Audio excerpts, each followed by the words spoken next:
Hey Fear Minimalist, it's Sophia Lark of thefearminimalist.com, helping women of color heal the fear-based emotional cycle that keeps them stuck in mother wound trauma. So today I'm going to share a bit of a personal story about how I finally understood what happiness truly was and my path for getting there, so make sure you keep watching. If you're joining me for the first time today, I want to take the time to thank you so much for being here. You could have been anywhere else on the world of the internet, but you decided to be here today, and so thank you so much for lending eyes to what I do. I hope the content resonates with you, and if it does, I invite you to subscribe. Hit that subscribe button, click the notification bell so that you'll get all of the latest updates when I upload new content every single week. It has taken me most of my life to get to a point of consistently feeling good about myself and being satisfied with my life based on uncovering my truth of who I am, the truth of who I love, the truth of being a mother, a sister, a friend. When I was living somebody else's dream, particularly my mother's dream, when I was living the church's dream, I could never get to happiness. There's a song that they used to sing in the church when I was growing up, and it was called "This Joy That I Had," or I have, I think. Hey, I had it, but I don't know where it went to. But this joy that I have, the world didn't give it to me, the world didn't give it, and the world can't take it away. And I always used to wonder, like, what on earth? What joy, what happiness? Because all around me, I often saw struggle, and people were sad and angry and enraged. And there was this dissonance, and I couldn't quite reconcile what they meant about this joy that I have and the actual reality of how people lived. And so I could never quite get there, even though when I got older, I was achieving great things in my career. I was going on dream vacations. I was essentially building the life that I thought I would never have. And I still wasn't happy. I still was seeking for this joy that they talked about, this happiness. I don't remember exactly how I realized this. It might have been through a coaching session, or through me watching YouTube or reading a book, or however I did, I realized that life meaning and purpose is not necessarily meant to be discovered, but rather created. And that shifted everything in me, because once that became apparent, I knew that I no longer had to passively wait for something to unfold. It was more about me becoming an active an agent in creating my own destiny. So what is meaning? What is purpose? Well, it's the meaning and the purpose that you create. And it was then that I felt I was onto something. I felt that I had found the path to happiness for me.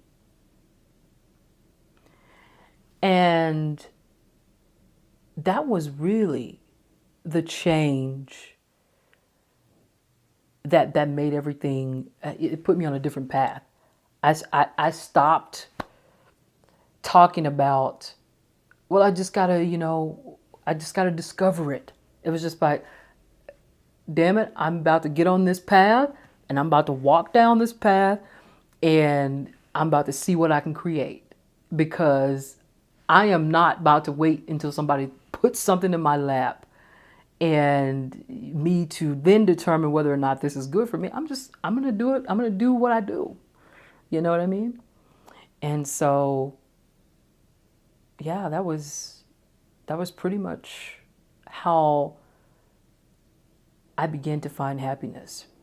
And so when I'm talking to some of my friends, we'll be talking about all kinds of things, but we start talking about, the things that make us happy in our lives.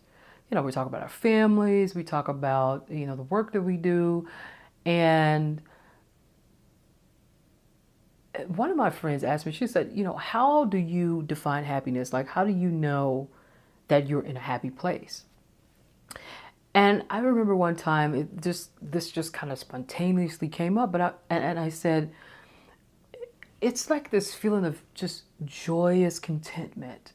Like you have joy, but you're content. It's like this sort of smooth sailing sense of peace. I call it a positive, peaceful place or positive, peaceful existence. And so when I'm in that mode, I know that I'm happy because everything seems to be all right. There may have been things throughout my day that I didn't particularly enjoy, but the day is just kind of riding by smoothly. And I notice it. I take some time to sort of sit in that and just allow the feelings to absorb. And that's how I know. But how did I get there, though? It wasn't just the realization, that shift of me creating everything, but to maintain it, I guess I should say. That's how I got there. Maintaining this happiness, which I'm not always in this like elated state. Like I said, it's more of a sort of a low-key contentment. It's not like I'm jumping up and down, I'm happy and confetti's going everywhere. It's more about, yeah, I like this. I like this interaction that I'm having with this person, or I like this this drink that I'm having, or I like this this drive that I'm on. And getting there and staying there is bolstered by gratitude. And I want to show you guys some of the ways that I practice daily and weekly gratitude. Daily in the sense that I'm always doing something every day, but then the weekly gratitude is this sort of kind of huge reflection of the entire week. Practicing gratitude is become a part of my daily repertoire. And so I wake up in the morning, I set the tone for my day. I'll do some mind-body practices, and then I will engage in gratitude journaling. And this one is called Everyday Gratitude. I think I got this at Barnes and Noble. And one of the things that help me to be grateful on a daily basis is to think of the words that sort of encapsulate my day, or that they just may help me to start my day. Words like minimalism. Fear minimalism is sort of my approach to what I do in helping people heal trauma.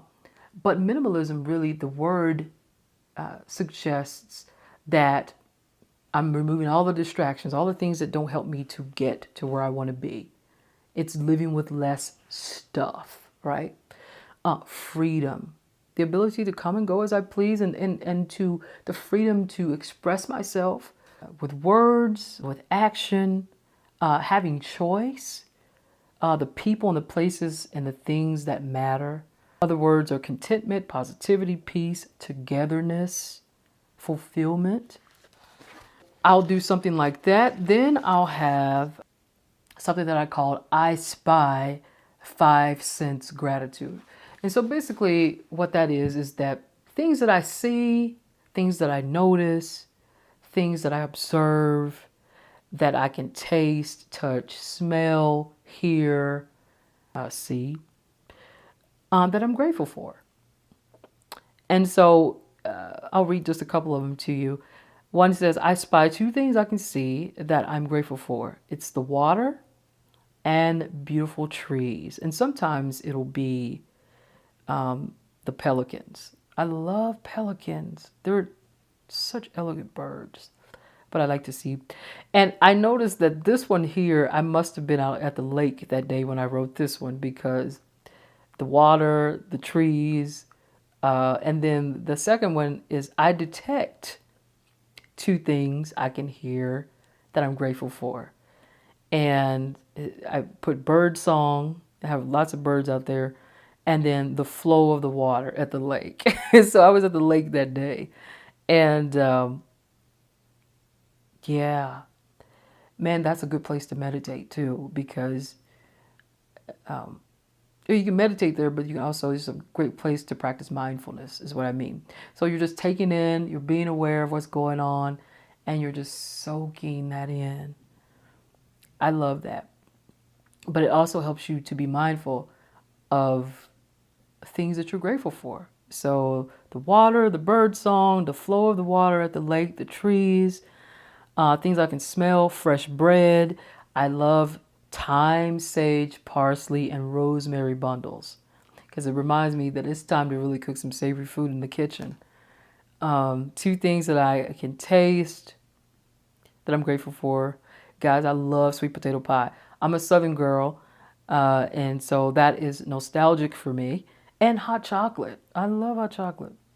I can drink one of those every day at Barnes & Noble if I let myself, but I don't. And things that I can touch. My books, my blanket. Another way that I practice gratitude is thinking about the things that I take for granted. And sometimes it's hard for me to even come up with that, because it's just like they're so in your face, and they're so in your everyday environment that you don't think about them. But especially this winter, I'm especially grateful for things that I take for granted are my warm socks. I love my book reading socks. A comfortable pillow for my back. Beauty and peace that surrounds me. The street sweeper that sweeps the roads, that keeps everything clean around here. So that's what I do every day. I do these things every day. And these have different prompts in them. And so you can just kind of follow the prompts, but I take one every day, and I do it. And if there's something that I particularly want to write about, I'll sort of modify the prompt, or I'll try to find something that matches what I'm really feeling that day. Then I told you about the weekly gratitude reflection. I found this yearly workbook, but it has week by week activities in here. And it's about helping you to embrace gratitude and discover a healthier, happier you. It's called A Year of Living Thankfully. And by Lois Blythe that's the title of the book, and then the author of the book. And so basically, every week you come in here, and I'm trying to find where the first week was. I'm trying to find 1 week. Just give me a week. Come on. So find the good things in your life. So you can talk about people, places, heritage, things, natural world, you, and just reflecting on the good things in your life. I'm not going to show you what I wrote, but reflecting on the good things in your life. And this is after a week. So in my daily gratitude, I write about the things that are happening daily. And I come here at the end of the week, typically on a Saturday or a Sunday, and I'll just reflect on the things that I'm grateful for. And that helps me to live in what I call this joyous contentment, or my happy place. So yeah, that is basically how I discovered what happiness was for me, through creating my own meaning and my own purpose, not waiting for that to come to me or to unfold in some kind of mysterious way, but I could create it. And then gratitude is my method of maintaining happiness. And it's not happiness in the sense that hee hee ha ha, I'm having all this fun and I'm going on all these vacations and there's never a dull day. It's happiness in the sense of you can have joy in a content way. You can have this peaceful positivity or this positive, peaceful existence without always having this overly excited life. On a day-to-day basis, my life is pretty normal. I don't have a whole bunch of fizz bangs gone off, or you know what I mean? But it's more about just being content. I'm happy that I finally found happiness as I define it. And we all define happiness differently. Your happiness might be fizz bangs and confetti.